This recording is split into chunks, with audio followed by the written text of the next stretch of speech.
जय हिंद दर्शकों, मैं राघव इन्वेस्टमेंट पाठशाला में एक बार फिर से आपका स्वागत करता हूं। यहां हम सीखते हैं इन्वेस्टमेंट बेसिक से एडवांस लेवल तक।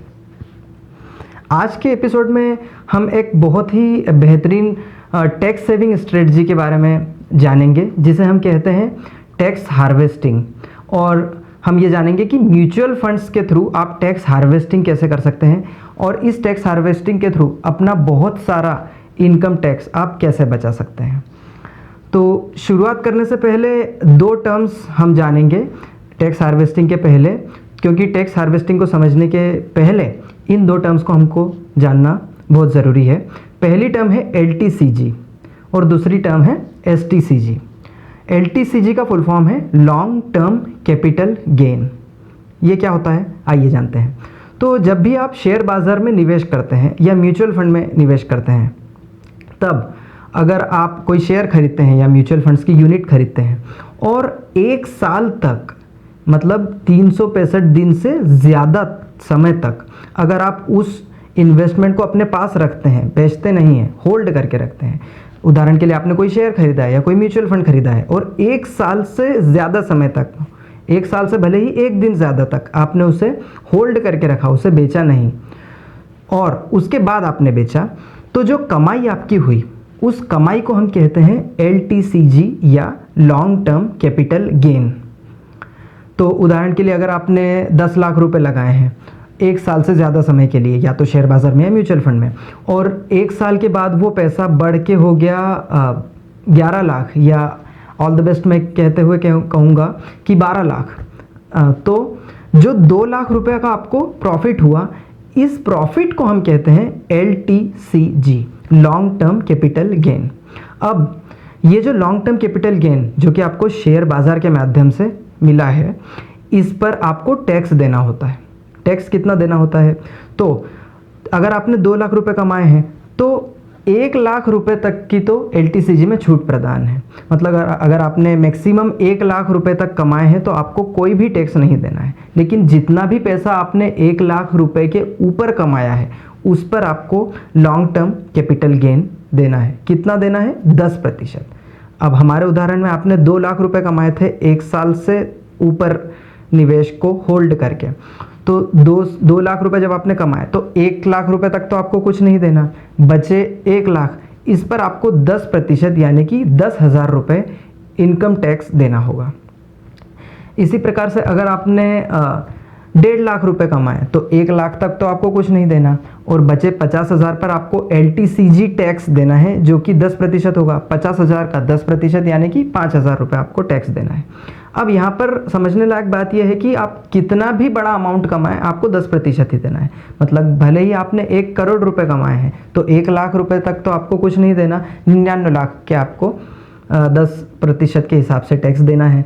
तो अगर आप कितना भी बड़ा अमाउंट कमाएं, चाहे वो लाखों में हो, हज़ारों में हो या करोड़ों में हो, आपको उस पर सिर्फ 10% ही टैक्स देना है, और वो भी 1 लाख रुपए की छूट को हटाने के बाद। इसी प्रकार से एक दूसरी टर्म है, वो होती है STCG।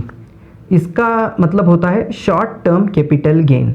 Short term capital gain क्या होता है कि अगर आपने शेयर बाज़ार में या म्यूचुअल फंड में कोई इन्वेस्टमेंट किया है, कोई निवेश किया है, और उसे आप 1 साल तक होल्ड नहीं कर पाए, तो 1 साल के मतलब 365 दिन के पहले ही आपने अपने निवेश को विड्रॉ कर लिया, तो उस पर आपको STCG यानी कि short term capital gain tax देना होगा।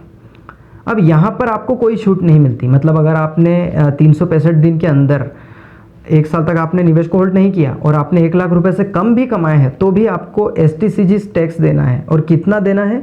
15%। जी हाँ, LTCG था 10%, STCG है 15%। तो STCG अगर आपने 50,000 रुपये कमाए हैं तो उसका 15% आपको देना है, मतलब कि 7,500 रुपये। इसी प्रकार से अगर आपने 1 लाख रुपए कमाए हैं, 1 साल के अंदर निवेश को वापस बेच दिया आपने और 1 लाख रुपए आपने कमाए हैं, तो उसका भी 15% आपको देना होगा, मतलब कि 15,000 रुपये। तो इस प्रकार से LTCG में तो आपको 1 लाख रुपए की छूट थी, लेकिन STCG में आपको छूट नहीं मिली। अच्छा, इससे एक बात और समझ में आती है कि सरकार भी ये चाहती है कि जब भी आप शेयर बाज़ार में इन्वेस्टमेंट करें तो अपने इन्वेस्टमेंट को लंबे समय तक होल्ड करने की कोशिश करें, तभी तो वो 1 साल के ऊपर के निवेश पर आपको 1 लाख रुपए तक की छूट दे रही है और आपको टैक्स भी सिर्फ 10% लगा, 15% नहीं लगा। लेकिन STCG अगर आप कमाते हैं तो STCG टैक्स आपको 15% देना पड़ेगा और उसमें कोई छूट भी नहीं। तो इससे ये बात तो हमें समझ में आई कि सरकार भी आपको इनकरेज कर रही है कि इन्वेस्टमेंट करें तो लंबे समय के लिए करें। तो आइए बात को आगे बढ़ाते हैं और टैक्स हार्वेस्टिंग को जानते हैं कि टैक्स हार्वेस्टिंग क्या होती है और इसके ज़रिए हम कैसे अपनी टैक्स सेविंग कर सकते हैं। तो अब एक उदाहरण लेके हम चलते हैं कि मान लीजिए आपने म्यूचुअल फंड में या शेयर बाज़ार में 10 लाख रुपए का निवेश किया और ये 10 लाख रुपए 3 साल बाद आपने, या चलिए थोड़ा छोटा एग्जांपल लेके चलते हैं, 2 साल बाद ये 10 लाख रुपए आपने निकालने चाहे और तब जब आपने आपके इन्वेस्टमेंट की टोटल वैल्यू देखी उस समय की, तो वो 10 लाख से बढ़कर हो चुकी थी मान लीजिए 11.5 लाख, मतलब 11,50,000 रुपये। तो आपका प्रॉफिट कितना हुआ? 1,50,000 रुपये, क्योंकि 10 लाख आपने लगाए थे और 2 साल पहले आपने लगाए थे। आज आप जब उसे विड्रॉ कर रहे हैं तो उसकी कीमत है 11,50,000 रुपये, मतलब 1,50,000 रुपये आपको ज़्यादा मिल रहे हैं। तो 1,50,000 रुपये आपकी कमाई हुई या आपका प्रॉफिट हुआ। क्या इस प्रॉफिट पर आपको टैक्स देना होगा? पूरे 1,50,000 पर तो नहीं देना होगा, क्योंकि 1 लाख तक की छूट तो सरकार ने आपको दे रखी है। लेकिन जो बचा हुआ 50,000 है, इस पर आपको टैक्स देना होगा। कितना टैक्स देना होगा? हमने जाना कि long term capital gain tax कितना होता है? 10%। तो 10% की दर से आपको 5,000 रुपये, 50,000 का 10%, यानी कि 5,000 रुपये आपको इनकम टैक्स देना होगा। अब एक तरीका है जिसके ज़रिए आप ये 5,000 रुपये का टैक्स भी बचा सकते हैं।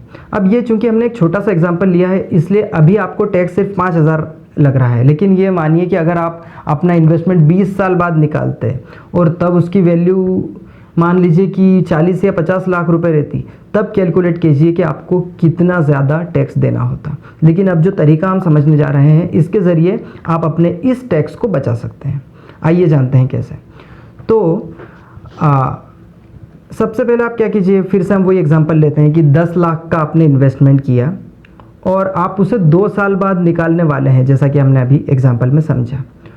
अब आप क्या कीजिए, आज आपने 10 लाख का इन्वेस्टमेंट किया, आज से ठीक 1 साल बाद, 365 दिन के बाद, यानी 1 साल कंप्लीट होने के बाद आप क्या कीजिए, अपने निवेश को देखिए, अपने इन्वेस्टमेंट को देखिए और देखिए कि उसमें कितना प्रॉफिट हो रहा है। तो उदाहरण के लिए हम मान के चलते हैं कि उसमें मान लीजिए 50,000 का प्रॉफिट हुआ पहले साल में, तो 10 लाख के बढ़ के आपके हो गए 10,50,000 रुपये।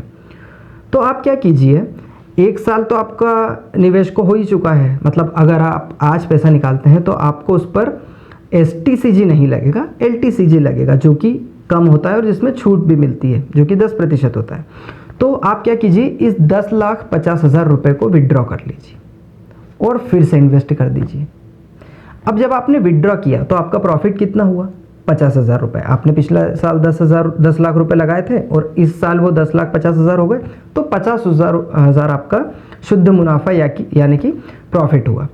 अब क्या इस 50,000 पर आपको टैक्स देना होगा? जी नहीं, आपको इस पर टैक्स नहीं देना होगा, क्योंकि 1 लाख से ऊपर पर ही आपको LTCG टैक्स देना होता है, जैसा कि हमने जाना। अब आप उस 10,50,000 को निकालिए और फिर से उसे इन्वेस्ट कर दीजिए। अब फिर से 1 साल बाद आइए, 365 दिन के बाद आइए और अपना निवेश फिर से देखिए कि उसकी टोटल कीमत उस वक्त कितनी चल रही है। अब मान लीजिए कि अब उसकी टोटल कीमत बढ़ के हो चुकी है 11,50,000 रुपये। तो आपका प्रॉफिट कितना हुआ? पिछले 1 साल में आपका प्रॉफिट हुआ 1 लाख रुपये। क्यों? क्योंकि पिछले साल आपने 10,50,000 रुपये लगाए थे, इस साल वो बढ़ के हो गए 11,50,000 रुपये, यानी कि आपका प्रॉफिट कितना हुआ? 1 लाख रुपये। क्या इस 1 लाख रुपये पर आपको LTCG टैक्स देना है? नहीं देना।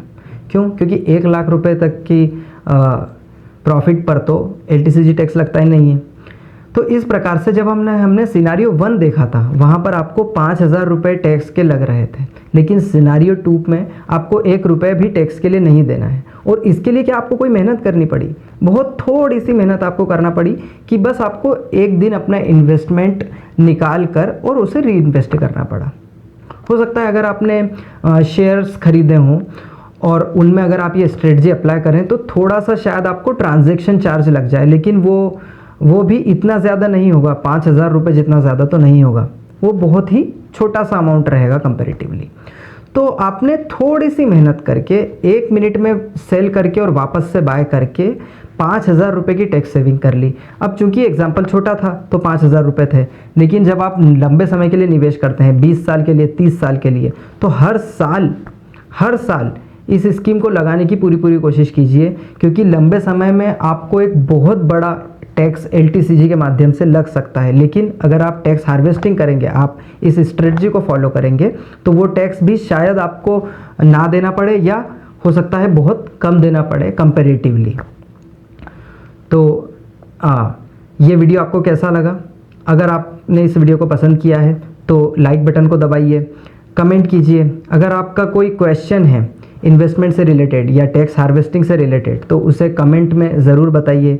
इसके अलावा इस वीडियो को शेयर कीजिए ताकि आपके मित्र भी, आपके परिचित भी टैक्स हार्वेस्टिंग को जान सकें और अपने इनकम टैक्स को, अपने LTCG टैक्स को बचा सकें। इसके अलावा इस चैनल को ज़रूर सब्सक्राइब कीजिए ताकि आगे भी ऐसी महत्वपूर्ण जानकारी आपको समय समय पर मिलती रहे। तब तक के लिए मुझे आज्ञा दीजिए। जय हिंद।